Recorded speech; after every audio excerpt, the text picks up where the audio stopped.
से 10 साल पहले अगर आप निफ्टी को देखेंगे और आज निफ्टी को देखने जाएंगे तो काफी बड़ा प्राइस आपको दिखाई दे रहा है। क्या आप भी मार्केट को डेली ऑब्जर्व कर रहे हैं? क्या आप भी देख रहे हैं कि मार्केट डेली बेसिस पे निफ्टी काफी मूव कर रहा है? अभी थोड़ा टाइम से करेक्शंस दिखाई दे रहा है, लेकिन आज से 10 साल पहले अगर आप निफ्टी को देखेंगे और आज निफ्टी को देखने जाएंगे तो काफी बड़ा प्राइस आपको दिखाई दे रहा है। क्या आप मार्केट के ऐसे मूवमेंट्स को देखकर क्या आप भी मार्केट में इन्वेस्ट करना चाहते हैं?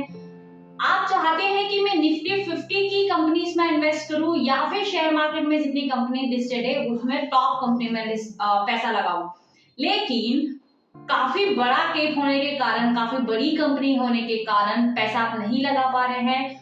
हो सकता है काफी सारे रीजंस हो सकते हैं, मे बी काफी बड़ा केप है तो फंड ज्यादा लग रहा है, मे बी कुछ रीजंस हो सकते हैं कि हमारे पास लिमिटेशन है जो कॉन्ट्रैक्ट्स रन कर रहे हैं, हो सकता है कि इतना फंड नहीं है, लैक ऑफ नॉलेज, बहुत सारी चीजें हैं जिन वजह से हम पैसा नहीं लगा पा रहे हैं मार्केट में। तो क्या ऐसे बढ़ते हुए मार्केट में जो नए लोग हैं जिनके पास कम फंड है वो भी ट्रेड कर सकते हैं, वो भी पैसा बना सकते हैं? तो बिल्कुल आज हम इस वीडियो में यही बातें करने वाले हैं। क्या हमारे लिए कम इन्वेस्टमेंट वाले लोगों के लिए किस तरीके से मार्केट में इन्वेस्ट करना होता है, वही सारी बातें करने वाले हैं। सो चैनल पे नए हैं तो चैनल को सब्सक्राइब कर लीजिएगा, बेल आइकन को प्रेस कर लीजिएगा ताकि आपको ऐसे ही अपडेट्स मिलते रहें। हम इस वीडियो में बात करने वाले हैं ETF के बारे में। ETF का मतलब होता है एक्सचेंज ट्रेडेड फंड। ये आप सिंपली जिस तरीके से हम अपने डीमेट अकाउंट में ऑप्शंस में ट्रेड करते हैं, किसी स्टॉक को बाय एंड सेल करते हैं, वैसे ही आप ETF में भी ट्रेड कर सकते हैं। लेकिन ETF किस तरीके से ज्यादा बेनिफिशियल है? जिनके पास कम फंड है, जिनके पास कम नॉलेज है, या फिर जो लोग निफ्टी 50 में डायरेक्टली पैसा नहीं लगा पा रहे हैं। चलिए हम बात करें निफ्टी की अकेली की। निफ्टी का प्राइस चल रहा है 25,000, आज से 10 साल पहले कुछ और रेट चल रहा था। अभी अगर आप निफ्टी का एक शेयर भी लेने जाएंगे, वैसे तो निफ्टी कैश में ट्रेड नहीं होता है, लेकिन फॉर एग्जांपल मैं मोटा मोटा आपको बता रही हूँ, अगर हम निफ्टी का एक शेयर भी लेने जाएंगे तो 25,000 रुपए का इन्वेस्टमेंट एक शेयर को लेने में लगेगा। इस तरीके से अगर आप मंथली SIP करेंगे तो शायद पॉसिबल नहीं है कि हम मंथली 25,000 रुपए सेव कर पाए जिनके पास कम फंड है। तो निफ्टी 50 में तो पहली चीज बड़ा कैप होने के कारण हम ट्रेड नहीं कर पाएंगे। सेकेंड हो सकता है कि निफ्टी 50 में फ्यूचर में ट्रेड होता है निफ्टी इंडेक्स में, और यहाँ पे हमारे पास टाइम लिमिटेशंस रहेगा कि हमको ये 1 मंथ में ही टारगेट्स मिलना चाहिए, 2 मंथ्स में मिलना चाहिए, बट हम तो लॉन्ग प्रोस्पेक्टिव्स लेके जा रहे हैं। सो निफ्टी भी ये वाले क्राइटेरिया को फुलफिल नहीं करता है। अब हम बात करते हैं कि हम बड़ी कंपनीज जो निफ्टी 50 में कंपनीज है उनमें इन्वेस्ट कर पाए, लेकिन हमारे पास सिर्फ 5,000 का अमाउंट है, या सिर्फ 1,000 रुपए का अमाउंट है, या सिर्फ 500 रुपए का अमाउंट है। तो क्या एक्सिस बैंक 500 रुपए में इन्वेस्ट कर सकते हैं? 1100 रुपए का स्क्रिप्ट दिखाई दे रहा है, बिल्कुल नहीं कर पाएंगे। क्या रिलायंस में कर सकते हैं? 2700 रुपए का स्क्रिप्ट है, जो स्क्रिप्ट अच्छे मूवमेंट देती है, लेकिन हम 500 रुपीज के SIP में बिल्कुल इसमें ट्रेड नहीं कर पाएंगे। क्या हम SGFC को ट्रेड कर पाएंगे? बिल्कुल पॉसिबल नहीं है। क्या हम टाटा कंज्यूमर को ट्रेड कर पाएंगे? 1130 रुपए का रेट चल रहा है, तो पॉसिबल नहीं है। आप खुद सोचिए, हम 500 रुपया, 1000 रुपया, 2000 रुपए की अगर SIP कर भी रहे हैं तो ऐसी बड़ी कंपनीज में तो हम वैसे ही इन्वेस्ट नहीं कर पा रहे हैं। तो इसका अल्टरनेटिव ऑप्शन है हमारे पास ETF, जो मैंने आपको स्टार्टिंग में कहा। आपको डायरेक्टली निफ्टी में इन्वेस्ट करने से ज्यादा रिटर्न्स आपको ETF दे सकते हैं, एंड ये लॉन्ग टर्म प्रोस्पेक्टिव्स रहेगा। मैं बताऊंगी भी किस ETF ने कितना रिटर्न्स दिया है, किस तरीके से ETF में हम इन्वेस्ट करें। साथ ही साथ म्यूचुअल फंड सही है, ये आप सभी लोगों ने सुना होगा। काफी सारे एड्स भी चलते हैं, बड़े बड़े क्रिएटर्स हो गए, सेलिब्रिटीज हो गए, जिनका एड आपने देखा होगा म्यूचुअल फंड सही है। तो ऑब्वियसली चीजें म्यूचुअल फंड्स सही है, कम इन्वेस्टमेंट पे इन्वेस्टमेंट आप कर सकते हैं, मिनिमम रिस्क पे मिनिमम रिटर्न्स आप एक्सपेक्टेशंस के साथ म्यूचुअल फंड्स में ट्रेड कर सकते हैं। लेकिन बेटर क्या है, म्यूचुअल फंड्स या ETF? आप मुझे कमेंट्स में बताएंगे कि हाँ, इस पे अगर आपको डिटेल वीडियो चाहिए तो बिल्कुल हम नेक्स्ट टॉपिक पे म्यूचुअल फंड्स ज्यादा बेटर है या ETF ज्यादा बेटर है, इसी पे हम डिस्कस करने वाले हैं। ETF में कैसे इन्वेस्ट करना है, कौन सा ETF बेस्ट रहेगा, वो भी हम नेक्स्ट वीडियो में बात करने वाले हैं। इस वीडियो में मोटा मोटा हम ये कैलकुलेट करने वाले हैं कि बेसिकली ETF होता क्या है, लास्ट ईयर कुछ ईयर से परफॉर्मेंस हम देखें तो कितना रिटर्न्स ETF ने दिया है। चलिए क्लियर कर दी कि निफ्टी में डायरेक्टली इन्वेस्ट करना कितना ज्यादा बड़ा इन्वेस्टमेंट लगेगा, प्लस ज्यादा रिस्की भी है। अब अगर हम बात करें इसकी जगह, अगर हम चाहें तो सेम एज इट इज, अगर आप निफ्टी में डायरेक्टली नहीं इन्वेस्ट कर पा रहे हैं तो आप सिंपली आइए एंड निफ्टी 20 आप सर्च करिए। जैसे ही आप निफ्टी 20 सर्च करेंगे, यहाँ ETF पे चले जाइए, यहाँ पे देखिए निप्पॉन इंडिया आपको एक दिखाई दे रहा है, निप्पॉन इंडिया निफ्टी बैंक आपको दिखाई दे रहा है। हमको निफ्टी 50 में इन्वेस्ट करना है तो निप्पॉन इंडिया वाला अगर आप ऑप्शंस पे जाएंगे तो आप यहाँ पे प्राइस देख सकते हैं 293 रुपीस का प्राइस आपको दिखाई दे रहा है। और भी बहुत सारे ऑप्शन है, मैं आपको दिखा देती हूँ। निफ्टी 50 ETF पे चले जाते हैं, यहाँ पे देखिए advice Nifty 50 ETF, Kotak Nifty ETF, Bajaj Finserv Nifty 50 ETF, देख लीजिए प्राइस कितना चल रहा है 254। वहां पे निफ्टी में एक शेयर लेने में 25,000 रुपए का इन्वेस्टमेंट लग रहा था। उसी निफ्टी 50 की टॉप कंपनी जैसे कि एचडीएफसी हो गया, रिलायंस हो गया, एचडीएफसी में कितना प्राइस है आपका 1700 रुपए का प्राइस है, 1700 रुपए का इन्वेस्टमेंट लग रहा था एक शेयर लेने में। रिलायंस में 2700 रुपए का इन्वेस्टमेंट लग रहा था, लेकिन पूरी की पूरी 50 कंपनी में एक बार ही इन्वेस्ट करने में आपका सिर्फ और सिर्फ 254 रुपीस का या 273 रुपीस का इन्वेस्टमेंट लग रहा है। जो निफ्टी 50 निफ्टी 20 है, अगर डायरेक्टली आप उसके ईटीएफ में पैसा लगाते हैं तो ईटीएफ डाइवर्सिफाई होता है। अगर निफ्टी 20 में अगर आप इन्वेस्ट करें तो पूरी की पूरी 50 कंपनियों का मर्ज करके जैसा 50 कंपनियों में रिटर्न्स होगा वैसा ही आपको ईटीएफ में मूवमेंट्स देखने के लिए मिलेगा। निफ्टी 50 हो गया, इसी की जगह आप जूनियर 20 को ऐड कर सकते हैं। जूनियर 20 जैसे ही आप सर्च करेंगे, ये देखिए मैं आपको दिखा देती हूँ, ये देखिए जूनियर 20 आपको ऑप्शन दिखाई दे रहा है, निफ्टी नेक्स्ट 50 जूनियर 20।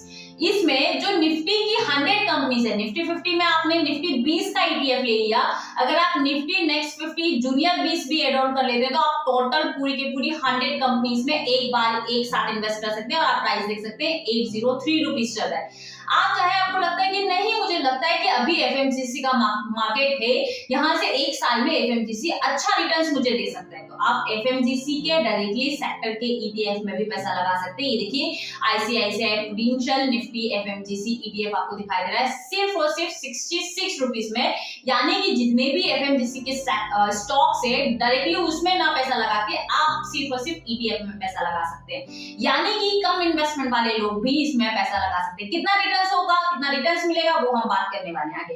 एफएमजीसी नहीं, किसी लोगों का डिमांड है कि मुझे सिर्फ आईटी सेक्टर में इन्वेस्ट करना है, आईटी सेक्टर का आपको बता देते हैं आईटी ईटीएफ। ये देखिए axis Nifty IT ETF, HDFC Nifty ETF, Kotak Nifty IT ETF, और आप प्राइस देख सकते हैं 44 रुपीस, 42 रुपीस, 42 रुपीस।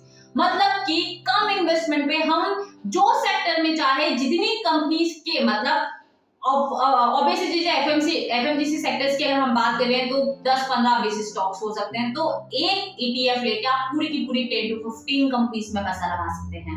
अब बात करते हैं आपको यहाँ के नहीं, आउट ऑफ कंट्री के मार्केट में पैसा लगाना है, फॉरेन में पैसा लगाना है। आप चाहते हैं कि नहीं मुझे नेस्डेक में पैसा लगाना है, तो आप डायरेक्टली नेस्डेक के ईटीएफ में भी पैसा लगा सकते हैं। ये देखिए मोतीलाल ओसवाल का Nasdaq 100 ETF Q50 ETF, price आप देखिए सिर्फ और सिर्फ 60 रुपीस, 62 रुपीस। आपको लग रहा है कि नहीं चाइना का मार्केट अभी आगे चल रहा है, चाइना के मार्केट में यहाँ से एक साल में अच्छा बूम आ सकता है, तो आप चाइना के मार्केट के ETF में पैसा लगा सकते हैं।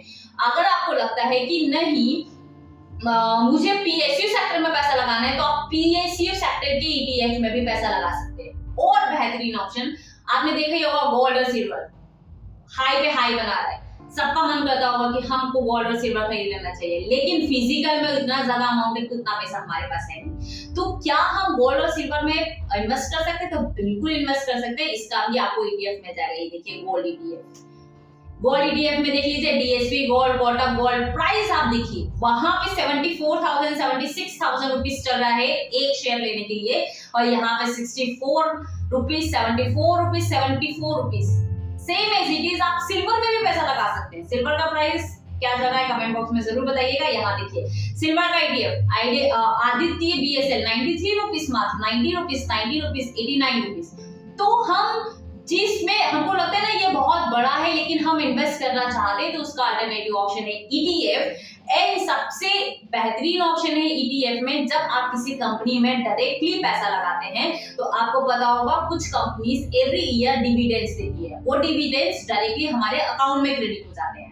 लेकिन ईटीएफ में ऐसा नहीं होता है। अगर कोई कंपनी अगर ईटीएफ में डिविडेंड दे रही है, वो कंपनी ईटीएफ में है, तो वहां पे वो अमाउंट डिविडेंड का अमाउंट हमारे इन्वेस्टमेंट में मर्ज होता रहता है, मल्टीप्लाई होता रहता है, और एट द लास्ट हमको उसका कंपाउंड इंटरेस्ट मिलता है, यानी कि हम हाई रिटर्न एक्सपेक्ट कर सकते हैं। यहां तक कि अगर आप निफ्टी, मैं आपको दिखाती हूँ, देखिएगा बहुत इंटरेस्टिंग भी आपको लगेगा। मैं आपको दिखा देती हूँ, ये वापस से यहाँ ओपन हो गया। ट्रेडिंग व्यू पे मैं आपको दिखाने की कोशिश करती हूँ। देखिए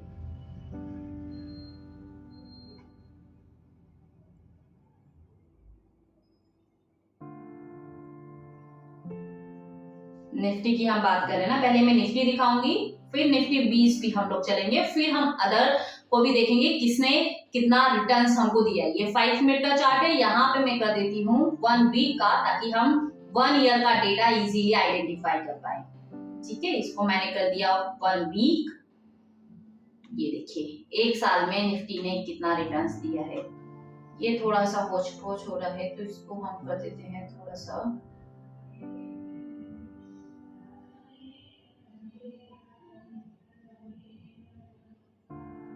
ठीक है, ये देखिए 18 जून और आगे आ जाते हैं। ये जनवरी का डेटा है, यहाँ कहीं से 8 जनवरी, ये देखिए यहाँ कहीं 1 जनवरी के आसपास से कितना निफ्टी ने अभी तक हमको रिटर्न्स दिया है, दिखा देते हैं आपको। कहाँ गया 1 जनवरी, नीचे टाइम आप देख सकते हैं, यहां से हमने लगाया, यहाँ चल रहा है मार्केट अभी। यहाँ पे आप रिटर्न देखिए, लास्ट 1 ईयर में निफ्टी ने हमको 16% का रिटर्न दिया है। आप देख सकते हैं, आपको स्क्रीन पे दिखाई दे रहा होगा। ठीक है, लास्ट 1 ईयर भी नहीं हुआ ना, 1 जनवरी से लेके अभी अक्टूबर चल रहा है, लास्ट 10 मंथ्स का अगर हम कैलकुलेट करें तो अभी तक हमको निफ्टी ने टोटली 16% का रिटर्न दिया है। अब हम बात कर लेते हैं किसकी, अब हम बात कर लेते हैं डायरेक्टली कुछ ईटीएफ की, कि किस ईटीएफ ने कितना पैसा दिया है। चलिए निफ्टी 20 ही हम देख लेते हैं। निफ्टी 20, ये देखिए निप्पॉन इंडिया का आपको दिख गया, यहाँ पे आ जाते हैं। ये 1 वीक का है ही, ये 18 दिसंबर का कैंडल, ये 1 जनवरी का कैंडल, राइट। यहाँ पे आ जाइए, कैलकुलेट करके दिखा देते हैं आपको। ये वाला नहीं, ये वाला ऑप्शन। ठीक है, यहां से हमने लिया और ये मार्केट यहाँ चल रहा है। देखिए आप, वो 16% का रिटर्न दिया था, लेकिन निफ्टी 20 आपको 18% का रिटर्न दिया है लास्ट 10 मंथ्स में। ये हुआ आपका निफ्टी 20। और चल देते हैं हम, और भी हमारे पास बहुत सारे ऑप्शन है निफ्टी 20 के अलावा। आप एफएमजीसी देख लीजिए, एफएमजीसी में कम रिस्क रहता है क्योंकि वो ज्यादा फॉल नहीं देता, ऑलमोस्ट कम रिटर्न्स देता है, लेकिन रिस्क कम होता है। एफएमजीसी देख लेते हैं। आप चाहे तो अपना पोर्टफोलियो डाइवर्सिफाई भी कर सकते हैं, अलग अलग ईटीएफ में पैसा भी लगा सकते हैं। आप देखिए एफएमजीसी का ईटीएफ आपको दिखा देते हैं। एफएमजीसी ईटीएफ, ये देखिए बहुत सारे S&P 500 ईटीएफ मिल जाएगा, गोल्ड 20 ईटीएफ है, बहुत सारे ईटीएफ है। यहाँ पे हम देख लेते हैं कौन से ईटीएफ में हमको लगाना है। यहाँ पे मैं आपको एफएमजीसी का दिखा देती हूँ, कौन सा है FMGC. ICICI prudential Nifty FMGC है ना, यहीं पे मैं आपको चार्ट पे दिखा देती हूँ।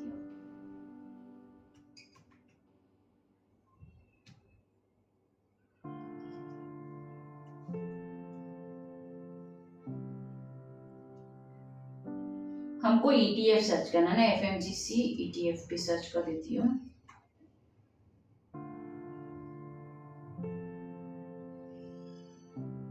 ये आ गया ना फ्यूचर ईटीएफ, ये सब ईटीएफ है। यहाँ से एनएससी में भी मिल जाएंगे, कुछ ऑप्शंस आपको बीएससी में भी मिल जाएंगे। ये देखिए आईसीआईसीआई हेल्थ का भी है, यहाँ पे आ जाइए। फार्मा का हो गया, फार्मा वाला रिटर्न्स मैं आपको दिखा देती हूँ लास्ट 1 ईयर का। ये आईसीआईसीआई फार्मा का ईटीएफ है, अभी स्टार्ट हुआ है, ज्यादा टाइमिंग भी नहीं हुआ है।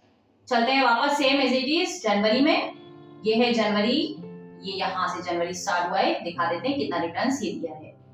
यहाँ पे आ जाइए, ये वाला यहाँ से हमने चेक किया और ये यहाँ तक आप देखिए ऑलमोस्ट 39% का रिटर्न्स आप देख सकते हैं कि जो ईटीएफ है काफी अच्छा रिटर्न्स देते हैं। लेकिन कब ईटीएफ में हमको इन्वेस्ट करना चाहिए, कौन सी ईटीएफ बेस्ट है, बिकॉज ऑफ ईटीएफ काफी सारे हैं, कब कौन से ईटीएफ में पैसा लगाना है, ये सारी बातें हम नेक्स्ट वीडियो में करने वाले हैं।